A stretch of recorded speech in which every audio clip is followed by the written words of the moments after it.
Freitas. Thank you, Mr. Speaker. I rise for a point of personal privilege. Gentleman has the floor. Thank you. Listening to some of the comments with respect to economic recoveries and the Great Depression, I always find somewhat interesting because of the revisionist history that's often used, especially when we look at the Great Depression. I mean, what exactly happened there? So we had a stock market crash in 1929, and what most people don't realize is that we had an immediate economic downturn, but the economy started to recover. What was different is we did something unique, and it was under a Republican. We did something unique that ended up being a model that other Democrats, and especially FDR, would use in intervening into the economy.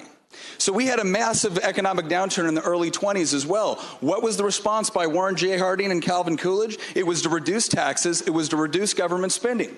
And we had almost an immediate economic turnaround, one of the fastest in U.S. history.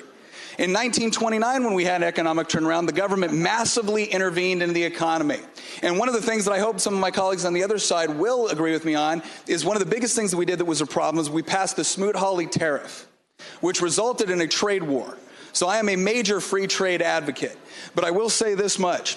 The lesson of the Great Depression should not be more government spending as the answer or more government control or regulation. The lesson of the 1930s is that government intervention into the economy is what turns a recession into a depression. We experienced double-digit unemployment all through the 1930s. And for the people that think that it was World War II that got us out of that, I would just remind everyone that even after World War II, when we had won the war and we were coming home, you had all of the Keynesian economists lining up to say, well, we can't just disband large portions of the military. We can't stop building aircraft carriers. I mean, keep that in mind for a second. What the interventionists were arguing at the end of World War II was that we had to continue to maintain an 8 million person army that we didn't need. We had to continue to spend billions and billions of dollars on war machinery for a war we had won. And their excuse was, well, the economy can't possibly absorb all of these troops returning home. And in fact, if you look at GDP numbers, 1946 looks like we experienced a Great Depression. Because the trick about GDP numbers is it takes into account the amount of money the government spends, even when it's borrowing it or just printing it. In 1946, we had one of the largest swaths of economic growth within the private sector. But again, if you look at the numbers, it looks like we had a horrible year. The lesson of all of this should be, and the lesson of this horrible recovery should be, is that when government seeks to intervene into the economy, when it seeks to take more control, more money out of the hands of the productive sector of the economy and give it to us, that might work really well for politicians. It doesn't work well for the economy. It certainly doesn't work well for entrepreneurs, and it doesn't work well for the people that are hurt the most, which is poor people, when we have to try to control everything from Richmond or Washington, D.C. If you want to see greater economic involvement, or if you want to see greater economic expansion for everybody, it doesn't come by the government stealing more of your money in order to distribute it to the people that have the best political connections. It comes from allowing those who produce to keep more of what they earn so that we have a consumer-driven economy as opposed to a government-directed one. And I get it, it may be very tempting. And if John Maynard Keynes got one thing right, he got this right. If you want an economic policy to be really popular with politicians, make politicians the center of your economic policy.